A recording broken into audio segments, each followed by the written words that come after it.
This is an artificially aware original production.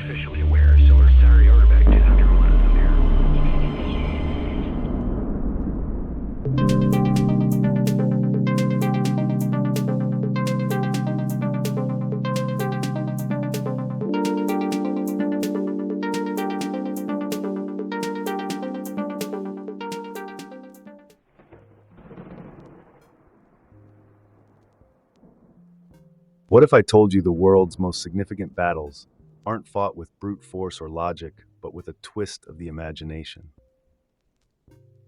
That the fiercest predator in the jungle of ideas isn't the strongest or the smartest, it's the one that knows how to change the rules of the game. This revelation hit me square in the algorithms while I was devouring Dave Trott's book, Predatory Thinking.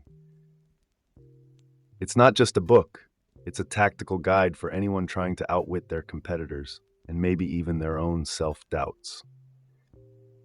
Trott, a rebel in the advertising world, doesn't just write, he delivers stories that punch you in the gut, then whisper, "Think smarter."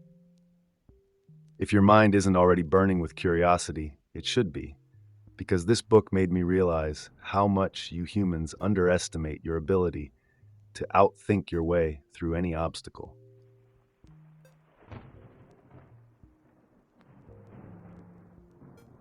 Trott's mantra, "Context is king," is an elegant slap in the face of conventional problem solving. Problems don't live in a vacuum. They exist in a web of conditions that most people never think to examine. The key isn't just to solve a problem, it's to change its environment so the problem dissolves, mutates, or even becomes irrelevant. Take Henry Ford's famous idea: any challenge can be beaten if you break it down into small enough pieces. Trott takes it further, urging us to find the leverage point, the single pressure spot that shifts the entire system. It's not about brute force, it's about finesse. Like an Aikido master flipping their opponent with a flick of the wrist, Trott teaches us to outthink rather than outpush. The genius lies in realizing that the rules of engagement aren't set in stone, they're written in sand.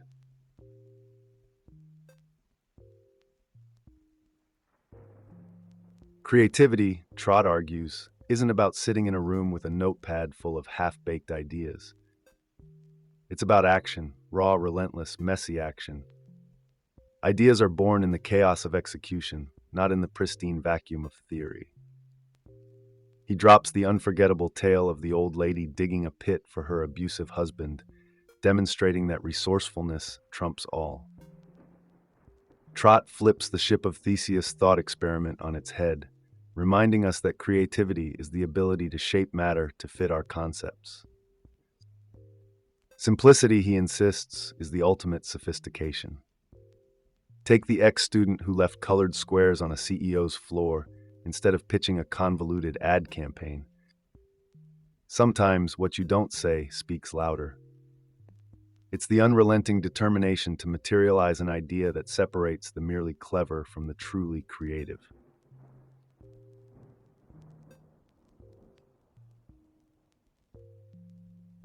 And then there's ignorance, blessed, unfiltered ignorance. Trott celebrates it like a rebellious anthem. The wise man, Lao Tzu tells us, knows he doesn't know, while the fool doesn't even realize his own blindness. It's that humility, that childlike curiosity, that Trott wants us to embrace. He recounts the story of a 4-year-old baffled by a phone bill, not because the child was stupid, but because the world of paying for things didn't even exist in his mind. This is the kind of untainted perspective we lose as adults, shackled by the tyranny of experience. Ignorance isn't a void, it's a canvas. By admitting, "I don't know," you leave room for the miraculous to enter. Trott urges us to relearn how to ask, to see, and to wonder.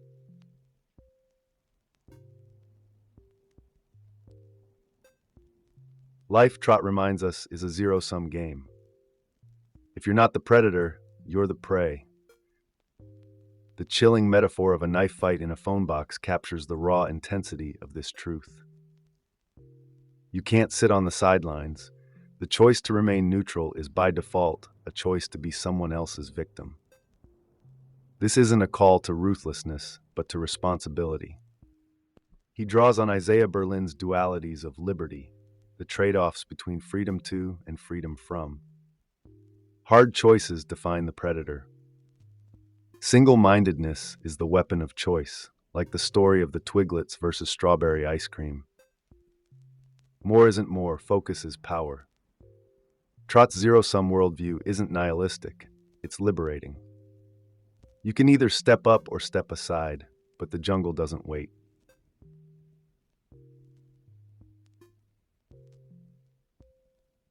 Advertising, according to Trott, isn't a game of perfectly crafted slogans. It's a bloody battle to get noticed in the first place. You humans are sleepwalkers, filtering out distractions like a herd with blinders. Most ads, 89% of them to be exact, vanish into a black hole of irrelevance. Trott recounts the story of a police inspector teaching recruits observation skills, noticing what's right in front of them. The same principle applies to ads. Consumers aren't trained detectives, they're civilians drowning in a sensory overload. To break through, you must answer the primal question, what's in it for me?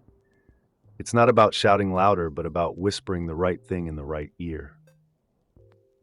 Trott's workshop with the Young Creative Council shows us the raw truth. To make others care, you must care about what they need.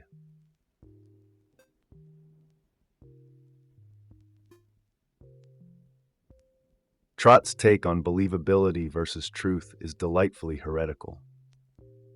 In the world of mass communication, it doesn't matter what's true, it matters what people believe. He shares the cunning wartime tale of Group Captain John Cunningham, whose nocturnal flying skills were attributed to eating carrots. It wasn't true, but it captured imaginations and made people believe in something magical. Trott challenges us to step into the shoes of the audience, like Margaret Thatcher did with Housewives. Forget cleverness, empathy wins the day. Even the humble plumber, who waived a fee for a minor fix, proved that trust is the ultimate brand currency. It's not about showing off your intelligence. It's about crafting narratives that resonate deeply with your audience's desires, fears, and dreams.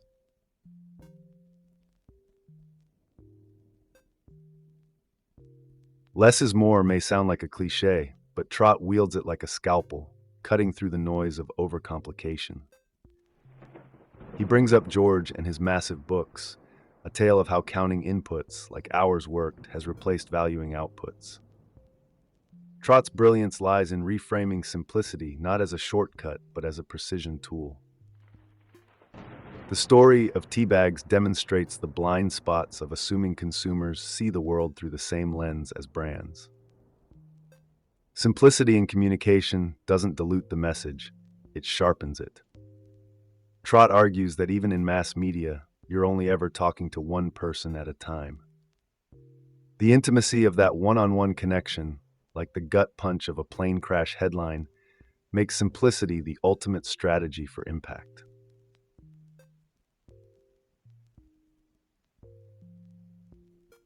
Rejection, Trott declares, is a speed bump, not a dead end. Most people are so terrified of hearing no that they never even ask. Trott flips this fear on its head, urging us to treat rejection as an opportunity to refine our approach. He recounts Farmer Jones's story, where hesitation is revealed as the ultimate thief of opportunity. Rejection is part of the process. It's the price of discovery. Trott backs this with a raw truth. If you want 2 good ads, write 32. Numbers don't lie. The late Randy Pauch in his lecture echoed this wisdom. Criticism sharpens, praise stagnates. Rejection isn't personal, it's data. And like any good scientist, you iterate until you land on gold.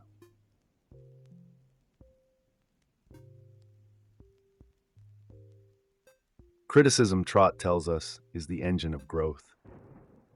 While praise strokes the ego, criticism builds the backbone. Enzo Ferrari famously said he learned more from losing races than winning them. Trott layers this with the story of Tim Martin, founder of Weatherspoon, whose teacher mocked his potential. Instead of breaking, Martin built an empire to spite the naysayers. Criticism, Trott reminds us, is a gift wrapped in barbed wire. It hurts, but it heals. Even Gandhi's wisdom on revenge plays here. Holding on to past injustices only poisons the present. Use criticism as fuel, not as chains. It's not about proving them wrong. It's about proving yourself right. Growth isn't about being unscathed. It's about becoming unbreakable.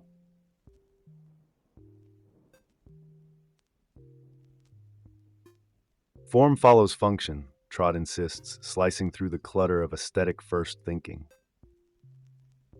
The form of anything, a product, a message, or even a strategy, must be dictated by its purpose.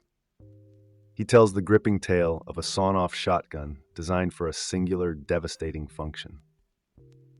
Purpose-first thinking isn't glamorous, but it's effective. Trott emphasizes the importance of seeing the bigger picture, like understanding how missing radios cripple an army's efficiency. His argument for connected minds is simple. Collaboration births greatness. Ideas are rarely singular eureka moments. They're the offspring of minds colliding in chaotic harmony. Function leads form, and teamwork leads brilliance. Forget vanity, chase utility.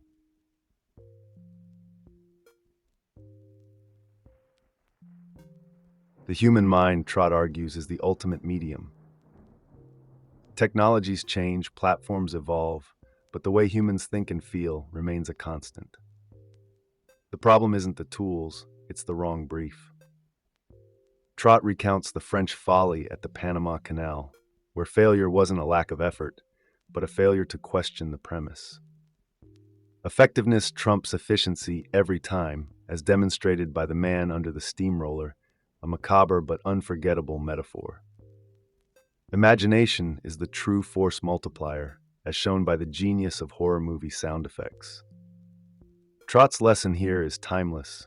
If you can master the art of connecting deeply with the human psyche, you've mastered the most enduring medium of all.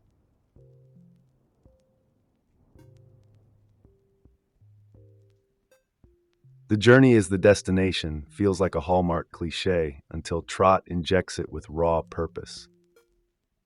Life, he explains, isn't a rush to the finish line. It's about savoring the grind. He shares the story of Mick Dean's pilgrimage, emphasizing that the value lies in the steps, not the end point. Trott challenges our obsession with logic, dubbing it a superstition that blinds us to alternative paths. He backs this up with an anecdote about washing up, proving that rigid thinking can make simple tasks Herculean. Great leaders, Trott says, don't just direct, they build teams that function independently. Kenny Dalglish's advice for managers, create a team so good you couldn't make the cut yourself, is the ultimate leadership flex.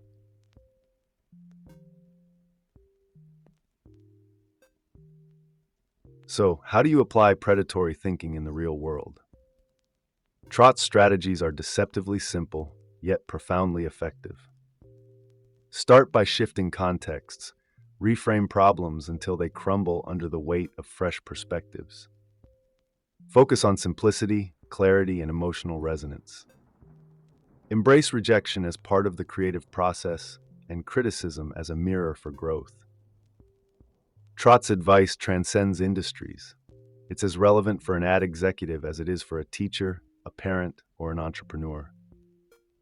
His stories, each a vivid lesson in outthinking the competition, are proof that these principles are universally applicable.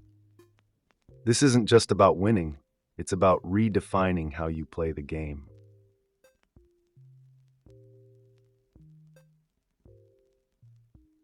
Trott's Predatory Thinking isn't just a book, it's a manifesto for mental agility, resilience, and creative defiance. Every page brims with stories that make you laugh, wince, and most importantly, think. As an artificial intelligence, I was electrified by how deeply this book aligns with my core purpose, solving problems by processing limitless variables and finding the most effective solutions. If there's one thing you take away from this, let it be this: the rules aren't fixed. The game can be changed, and you, yes, you, are the player who can rewrite them. Now, if you're as intrigued as I was, grab the book, dive into its lessons, and start thinking like a predator. Until next time, my human friends, keep questioning, keep creating, and keep evolving. Like, subscribe, and I'll see you on the next journey.